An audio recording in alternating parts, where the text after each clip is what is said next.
ठंड में गरीब के घर आई नई रजाई। पार्वती देखो, मैं अभी शॉपिंग करने के लिए जा रही हूँ, ठीक है?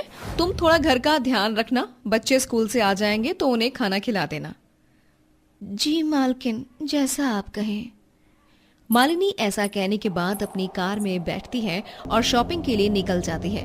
कार में बैठने के बाद उसे याद आता है कि उसने नोट की गड्डी अपने कमरे में यूं ही खुली छोड़ दी थी। अरे ये क्या किया मैंने? ओहो, मैंने तो अपने सारे नोट की गड्डी ऐसे ही खुले में छोड़ दी। अगर किसी ने उठा ली तो?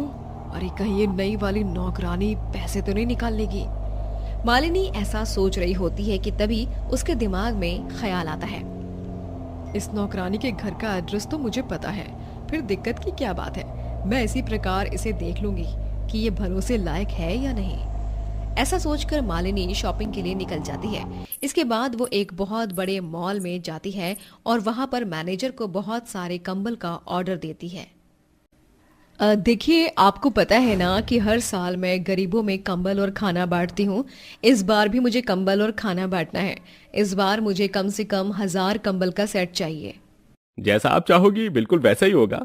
मैं 1000 कंबल का सेट आपके घर पर पहुंचा देता हूँ। मालिनी ऑर्डर देने के बाद अपनी जरूरत का सामान लेती है और अपनी पसंद की एक बहुत महंगी रजाई लेकर अपने घर लौट आती है। जब पार्वती रजाई देखती है तो उसे अपने बच्चे याद आते हैं। हे भगवान, ठंड तो बढ़ती ही जा रही है और मेरे बच्चे भी बिना रजाई और कंबल के रहते हैं। मुझे तो उनके लिए भी रजाई लेनी थी, लेकिन अभी तो मेरे पास इतने पैसे हैं भी नहीं। अब मैं क्या करूं? पार्वती थोड़ी सी परेशान हो जाती है। इसी के चलते मालिनी जब पार्वती का चेहरा देखती है तो उसे कुछ समझ नहीं आता। क्या हुआ पार्वती, तेरे चेहरे के 12 क्यों बजे हैं? बस ऐसे ही मालकिन, मैंने सारा काम कर दिया है, अब मैं जा रही हूँ। मेरे बच्चे घर में मेरा इंतजार कर रहे होंगे। पार्वती जब घर पर आती है तो उसके बच्चे धूप में आंगन में बैठे हुए उसे नजर आते हैं। दोनों यहाँ पर क्यों बैठे हो तुम? हाँ, घर के अंदर बैठकर पढ़ाई क्यों नहीं कर रहे हो? माँ, अंदर बहुत ठंडा लग रहा है, कम से कम बाहर आंगन में धूप है, इसीलिए हम लोग यहाँ बैठकर काम कर रहे हैं। हाँ माँ, हमारे सभी दोस्तों के पास अच्छे अच्छे स्वेटर हैं और हमारे पास कुछ भी नहीं है, सिर्फ एक चादर है। रात को उसमें भी बहुत ठंड लगती है माँ। परेशान क्यों हो रहे हो तुम?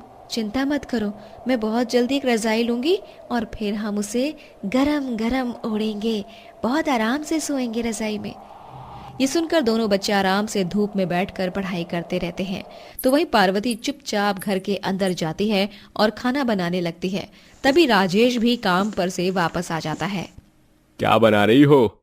जल्दी से मुझे खाने को दे दो, बहुत जोर से भूख लगी है।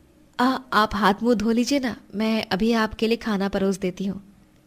पार्वती ऐसा कहकर कुछ ही देर में राजेश को खाना परोस देती है, जिसके बाद वो अपने बच्चों को भी खाना खिलाती है। ऐसे ही देखते शाम हो जाती है और शाम के समय बहुत ज्यादा ठंडी ठंडी हवाएं चलने लगती हैं। दोनों बच्चे घर के अंदर बैठ जाते हैं और वहीं रात का खाना खाने के बाद पार्वती जमीन पर चटाई बिछाकर उस पर बिस्तर लगा देती है और वही फटी पुरानी चादर निकाल लेती है। माँ, इस अकेली चादर में बहुत ठंड लगती है रात को। हाँ माँ, आप नई रजाई कब खरीदोगे माँ? हाँ, मुझे भी पता है कि इस चादर में ठंड लगती होगी, लेकिन जब मेरे दोनों बच्चे मेरे पास होंगे तो उन्हें जरा भी ठंड नहीं लगेगी। चलो तुम दोनों मेरे पास आओ, मैं तुम्हें सुलाता हूँ। राजेश ऐसा कहकर अपने दोनों बच्चों को सुला देता है। दोनों बच्चों के सोने के बाद पार्वती बिना चादर के ही एक कोने में सो जाती है। भाग्यवान, इस तरह बिना चादर के रात को सोओगी तो तुम्हारी तबीयत खराब हो जाएगी। थोड़ा सा कोना लेकर चादर के अंदर आ जाओ। ज्यादा मेरे बच्चों को चादर की जरूरत है। आप तो देख ही रहे हो ना, ठंड कितनी ज्यादा बढ़ रही है। इन्हें अब एक रजाई की जरूरत है। मेहनत कर तो रहा हूँ, जैसे ही मालिक मुझे पैसे दे देंगे मैं उनके लिए एक रजाई जरूर ले आऊंगा। राजेश इस तरह खाने के बाद सो जाता है। अगले दिन जब सब सुबह सुबह उठते हैं तो राजेश अपने काम के लिए निकल जाता है। काम पर वो दिन रात मेहनत करता है और शाम होते ही वो अपने मालिक से पैसे मांगता है। मालिक, मेरे दोनों बच्चे रोजाना ठंड में सोते हैं, मुझे बहुत बुरा लगता है। ऊपर से घर का राशन भी खत्म हो गया है, मजबूरी है, मुझे कुछ पैसे दे दीजिए, चाहे पूरे नहीं थोड़े ही दे दीजिए। अरे जब देखो पैसे ही मांगता रहता है, अभी मेरे पास पैसे नहीं है, कल जब बैंक से लेकर आऊंगा तब दे दूंगा। राजेश का मालिक ऐसा कहकर वहां से चला जाता है, जिसके बाद बेचारा राजेश मायूस होकर वापस घर लौट आता है। क्या हुआ जी, आपका मुंह क्यों लटका हुआ है? मालिक से पैसे मांगे लेकिन उन्होंने पैसे नहीं दिए। अब मैं क्या करूं, अपने बच्चों को ठंड से कैसे बचाऊं? पार्वती भी ये सोचकर थोड़ी चिंतित हो जाती है, लेकिन अब उनके पास और कोई चारा नहीं था। दोनों रात को फिर से चद्दर ओढ़कर अपने बच्चों को लेकर सो जाते हैं, लेकिन रात में कभी चादर किसी के ऊपर से हटती है तो कभी किसी के ऊपर से हट जाती है। इसी के चलते दोनों के बच्चे बहुत ज्यादा बीमार हो जाते हैं। अरे ये क्या, मेरे बच्चों को तो बुखार चढ़ गया है। अब मैं क्या करूं, कुछ समझ नहीं आ रहा। पार्वती भी अपनी मालकिन से पैसे मांगने की सोचती है, लेकिन वो 1 हफ्ते के लिए विदेश चली जाती है, जिसे पार्वती को बहुत अफसोस होता है। वहीं दूसरी तरफ राजेश का मालिक बड़े ही रो रो कर राजेश को पैसे दे देता है। उस दिन राजेश बहुत खुश होता है और रास्ते में आते हुए बस एक ही बात सोच रहा होता है। आज तो मैं बच्चों के लिए रजाई लेकर ही जाऊंगा। मेरे बच्चे ठंड में बीमार हो गए हैं, मैं उन्हें ऐसे नहीं देख सकता। राजेश ऐसा सोचकर अपने घर की तरफ आ रहा होता है, लेकिन रास्ते में एक कार से लड़की का एक्सीडेंट हो जाता है। उसको देखकर सभी लोग वहां तमाशा देख रहे होते हैं, लेकिन राजेश से उसकी हालत देखी नहीं जाती। वो उसे फौरन उठाता है और वहां से अस्पताल ले जाता है, जहां वो अपने पैसों से उस लड़की का इलाज करवाता है। डॉक्टर साहब, इस बच्ची को कुछ नहीं होना चाहिए, आप इसका अच्छे से इलाज कीजिए, मैं पैसे दूंगा। अपने बच्चों के बारे में ना सोचकर वो सारे पैसे उस लड़की के इलाज में लगा देता है और वापस घर लौट आता है। उसका मुरझाया हुआ चेहरा देखकर उसकी पत्नी और उसके बच्चे सब समझ जाते हैं, जिसके चलते कोई भी उसे कुछ कहता नहीं है। बच्चों, कुछ दिन और सही, भगवान और कितना ही हमारे ऊपर जुल्म कर सकता है, उसे कभी न कभी तो हमारे ऊपर तरस आ ही जाएगा। राजेश ऐसा अपने बच्चों से कहकर उन्हें चटाई पर लेटा देता है और उन्हें चादर उड़ाकर सुला देता है। दोनों बच्चे और दोनों मियाँ बीवी ठंड से कपकपाते रहते हैं। वहीं खिड़की से एक आदमी उन्हें इस तरह देखता है और तुरंत उनके घर का दरवाजा खटखटाता है। अरे अब इस समय कौन आया होगा, चलो मैं देखता हूँ। जैसे ही दरवाजा तुम खुलता लेटी है, रहो वहाँ एक पार्वती। बहुत ही अमीर आदमी एक रजाई, कुछ कपड़े और कुछ खाने के सामान को लेकर साथ में खड़ा होता है। मुश्किल से मिला है मुझे आपका घर। मुझे यकीन नहीं होता आज भी लोगों के अंदर इंसानियत बाकी है। आपने जो मेरी बेटी के लिए किया शायद कोई कभी नहीं करता, और मेरी बेटी वहीं तड़प तड़प कर मर जाती। लेकिन आज आपकी वजह से मेरी बच्ची जीवित है और सांस ले रही है। मैं आपका शुक्रिया अदा करने आया हूं। ये रजाई, ये गर्म कपड़े और खाने का कुछ सामान लाया हूं, इसे स्वीकार कर लीजिए। रजाई देखते ही राजेश बहुत खुश होता है। उसे नहीं पता था कि उसके किए अच्छे कर्मों का फल उसे इस प्रकार मिलेगा। वो सारा सामान स्वीकारता है और उस रात वो अपने दोनों बच्चों को लेकर पत्नी के साथ और खुद रजाई ओढ़कर सोता है।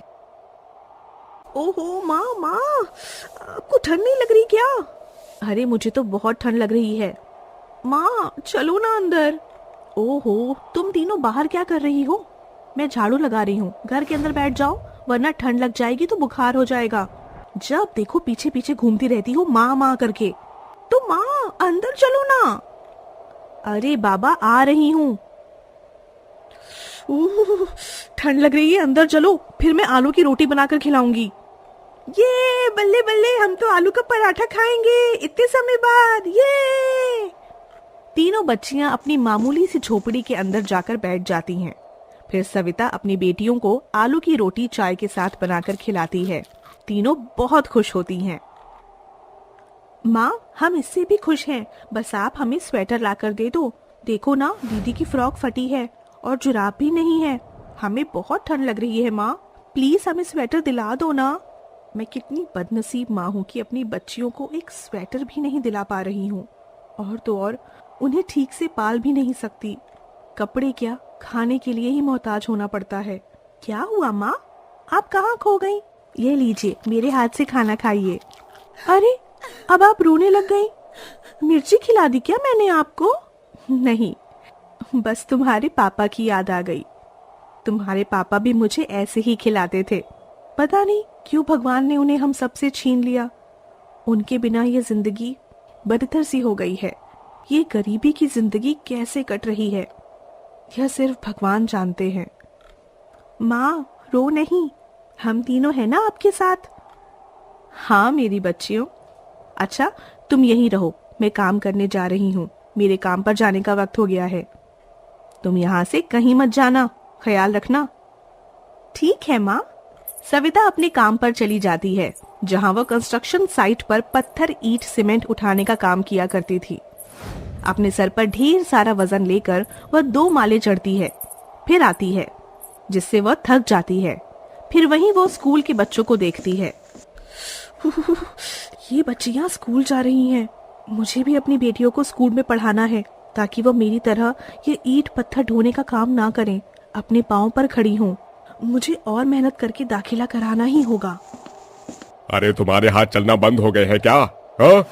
क्यों हो गए बंद तुम्हारे हाथ चलना? तुम गरीबों को मैं यहाँ पर आराम करने के पैसे नहीं देता हूँ। तुम गरीब होते ही हो गंदी नाली के कीड़े। जल्दी जल्दी हाथ चलाओ। जी सेठ जी, कर रही हूँ। इस तरह सविता अपनी तीनों बेटियों को पालने के लिए ठंड में बहुत संघर्ष करती है। एक दिन केशव उससे टकरा जाता है। अरे केशव भाई साहब, आप इतनी जल्दबाजी में कहाँ जा रहे हैं? अरे आज मेरी दोनों बेटियां हॉस्टल से आएंगी, काफी सालों बाद। बस उनके लिए खाने पीने का सामान लेने जा रहा हूँ। पता है मेरी बच्चियां हॉस्टल में पढ़कर बहुत होशियार हो गई हैं, लेकिन इसके पैसे भी बहुत लगे हैं। सच्ची भाई साहब, आप मेरी तीनों बेटी का दाखिला भी हॉस्टल में करवा दीजिए। मैं आपका बहुत आभार मानूंगी। मैं बहुत मेहनत करूंगी, बस मेरी बेटी पढ़ लिख जाए। ठीक है, मैं दाखिला करवा देता हूँ शहर जाकर। फिर सविता और भी ज्यादा मेहनत करने लगती है और ओवर टाइम भी करने लगती है। उस ठंड में बस उसकी कमर टूटने लग जाती है, लेकिन उसकी मेहनत नहीं रुकती है, जिससे उसकी मेहनत का उसे फल भी मिलता है। सिर्फ इतने पैसों से बात नहीं बनेगी, मुझे और भी मेहनत करनी होगी, दूसरा काम करके। गरीब माँ अपनी तीनों बेटियों के लिए ठंड में ईंट पत्थर ढोने के बाद शाम को 2-3 घर में जाकर जूठे बर्तन साफ करती है, जिससे उसे पैसे मिलते हैं और 20 दिनों में वह अपनी बेटी के लिए हॉस्टल के पैसे जमा कर लेती है। फिर एक सुबह, शिवानी, सलोनी, प्रिया, बेटा तुम तीनों अपना ख्याल रखना, शहर जाकर खूब पढ़ना। हाँ माँ, आपसे दूर आपके बिना कैसे रहेंगे, हमें नहीं जाना। हाँ माँ, हमें नहीं जाना। मेरे बच्चों, समझने की कोशिश करो। मैं अपनी तरह तुम्हारी जिंदगी नहीं बनाना चाहती, इसलिए बहुत मेहनत करना, और वहाँ तुम्हें ठंड भी नहीं लगेगी। खुश रहना मेरी बच्चियों। सविता बहन, अब चलना होगा। चलो बच्चों। अपनी बेटियों के जाने पर सविता मन ही मन बहुत रोती है। फिर शहर जाकर केशव उसकी बेटियों का हॉस्टल में एडमिशन करा देता है। वहीं गुजरते वक्त के साथ सविता को 3-3 बेटियों के लिए कड़ी मेहनत करनी पड़ती है। घर में लोगों के झूठे बर्तन साफ करना, झाड़ू पोछा लगाना, और अब तो वो कोयले की फैक्ट्री में कोयला तोड़ने का भी काम करने लग गई थी। एक तरफ तीनों बेटियां बड़ी हो जाती हैं, जिन्हें हॉस्टल के बाद शहर की हवा लग जाती है, और वह क्लब में जाने वाली बिगड़ैल लड़कियां बन जाती हैं, जिन्हें अपनी माँ की याद भी नहीं आती है। वहीं दूसरी ओर आज भी वह वैसे ही सर्दी का दिन था, जहां गरीब माँ बूढ़ी हो गई थी। उसके कंधे और बाजू में अब कुछ भारी काम करने की क्षमता नहीं थी, लेकिन वह फिर भी कर रही थी। ओह बाप रे बाप, मैं इसे तोड़ कर ही रहूंगी, बहुत मजबूत है ये। बस कर सविता, और कितना काम करेगी तू? रोज इतनी मेहनत क्यों करती है? अपने शरीर पर भी ध्यान दे। अरे बच्चों के लिए काम भी नहीं करूं क्या? पैसे भेजने हैं बच्चों को। अपनी बेटियों के बारे में अंधी हो गई हो। अभी तक तुम्हारी बेटियां तुमसे मिलने नहीं आई। हॉस्टल की पढ़ाई खत्म हो चुकी है 4 महीने पहले। तेरे बदन पर एक शॉल तक नहीं है, और ऐसी होती हैं बेटियां जिसकी माँ मरे या जिंदा रहे कोई फर्क नहीं पड़ता उन्हें। जो भी हो चंदा बहन, पर मुझे विश्वास है मेरी बेटियां जरूर आएंगी। वहीं क्लब से आकर तीनों बेटियां कहती हैं, गाइस, हम अपनी माँ से मिलने कब से नहीं गए, चलो घर चलते हैं। हाँ, वरना वो बोलेंगी भी और पैसे भेजना भी बंद कर देंगी। अगले दिन ही तीनों बेटियां ट्रेन से अपनी माँ के पास गांव पहुंच जाती हैं, जहां अपने गरीब से झोपड़ी घर को देखकर कहती हैं, माँ, ये तो वही हमारा पुराना ही घर है, नया नहीं बनवाया क्या? सविता बेटियों को देख गले लगाती है। अरे अरे, थोड़ा दूर रहिए, काले से मिट्टी के हाथ हैं। मेरी बच्चियां, तुम्हें देखने के लिए मेरी आंखें तरस गई थी, आखिर तुम आ ही गई। माँ, ये बताओ तुम, हमें पैसे तो इतने भेजती हो जैसे अमीर हो, और घर तो वही है झोपड़पट्टी वाला। बेटा, मैंने पैसे जो भी कमाए थे वो तुम्हारी पढ़ाई में ही लगा दी है। मैंने अपने लिए यहाँ कुछ नहीं किया। ओफो, यहाँ कितनी ठंड है। हमारे यहाँ तो हीटर और कंबल भी था और यहाँ कुछ भी नहीं है। चलो हम तीनों वापस चलते हैं। बैठने की जगह भी नहीं है। अरे बेटा, वो खटिया है ना, उस पर बैठ जाओ। कहीं मत जाओ मुझे छोड़कर। मैं तुम्हारे लिए कंबल और हीटर का इंतजाम कर दूंगी। आओ आओ, पहले चाय बना दूं। नो वे, हमें इन गंदे हाथों से चाय नहीं पीनी है। कहीं हमारी तबीयत खराब हो गई तो। ठीक है मेरी बच्चियों, जैसा तुम ठीक समझो। कुछ ही देर में शाम होने वाली है। तुम तीनों खटिया पर सो जाना, मैं नीचे सो जाऊंगी। ठंड बहुत ज्यादा है बेटा, ख्याल रखना तुम तीनों अपना। सविता अपनी तीनों बेटियों को खुश करने के लिए कोयले के कारखाने में जाकर कोयले तोड़ती है। इसके बदले में वह मालिक से पैसे एडवांस लेती है। अरे सविता, तुम कितना काम करती हो अपनी बेटियों के लिए, हाँ? तुम्हारी तीनों बेटियों को जरा सा भी एहसास नहीं है तुम्हारी तकलीफ का। कोई बात नहीं मालिक जी, नादान है वह। मुझे हीटर और कंबल का इंतजाम करना है ना। मैं चलती हूँ, धन्यवाद। फिर सविता तीनों बेटियों के लिए थोड़े से काजू बादाम, कंबल और एक हीटर खरीद के ले जाती है, जिससे तीनों हीटर में मस्त बैठी रहती हैं और काजू बादाम खाती हैं। रात होते ही तीनों बेटियां कंबल और हीटर के मजे लेकर सोती हैं। वहीं सुबह होते ही बूढ़ी सविता की तबीयत खराब हो जाती है ठंड के कारण। फिर तीनों बेटियां उसे पास के अस्पताल में ले जाती हैं, जहां डॉक्टर उसे जांच करते हैं। इन्हें ठंड लग गई है और इनकी हड्डियां भी कमजोर हो गई हैं। कुछ दिन बेड रेस्ट पर रहेंगी ये। Okay doctor. बहन, अलग ही ड्रामे हैं इनके। चल इन्हें लेकर घर चलते हैं, फंसा दिया यहाँ। फिर तीनों बेटी रिक्शे में सविता को ले जाती हैं, तो उसके कारखाने के मालिक की नजर पड़ती है। अरे रुको रुको भाई, ये सविता को क्या हो गया? तुम इसकी बेटियां हो? हाँ, थोड़ी तबीयत खराब है इनकी। अरे तुम्हें ऐशो आराम की जिंदगी देते देते इसने खुद को कंस्ट्रक्शन साइट में घिस दिया। कभी दूसरों के झूठे बर्तन साफ किए और अब ये कोयले के काम में लग गई। बचपन से तुम्हारे पिता के जाने के बाद कितना संघर्ष किया है, पर तुमने अपनी माँ के लिए क्या किया? अंकल, हमें ये बात बिल्कुल भी नहीं पता थी कि हमारी माँ ने हमारे चक्कर में खुद की तबीयत खराब कर ली। भगवान हमें कभी माफ नहीं करेगा। हमारी बूढ़ी माँ ने हमारे लिए सच में बहुत किया है, पर हम कुछ नहीं कर पाए। हम सबको माँ का ख्याल रखना होगा। अंकल, हमारी आंखें खोलने के लिए और सच्चाई बताने के लिए बहुत बहुत शुक्रिया। फिर तीनों बेटियां अपनी माँ को घर ले जाती हैं और उसी कंबल को सविता को ओढ़ा देती हैं। फिर हीटर चलाकर उसकी बहुत सेवा करती हैं। फिर तीनों बेटियां सविता को शहर ले जाती हैं और वहाँ उसका खुशी खुशी ख्याल रखने लगती हैं। तो दोस्तों, हमेशा अपनी माँ को समझें, कभी उनकी परवरिश पर उंगली ना उठाएं, क्योंकि वह हमारे लिए सारी दुनिया से लड़ सकती है।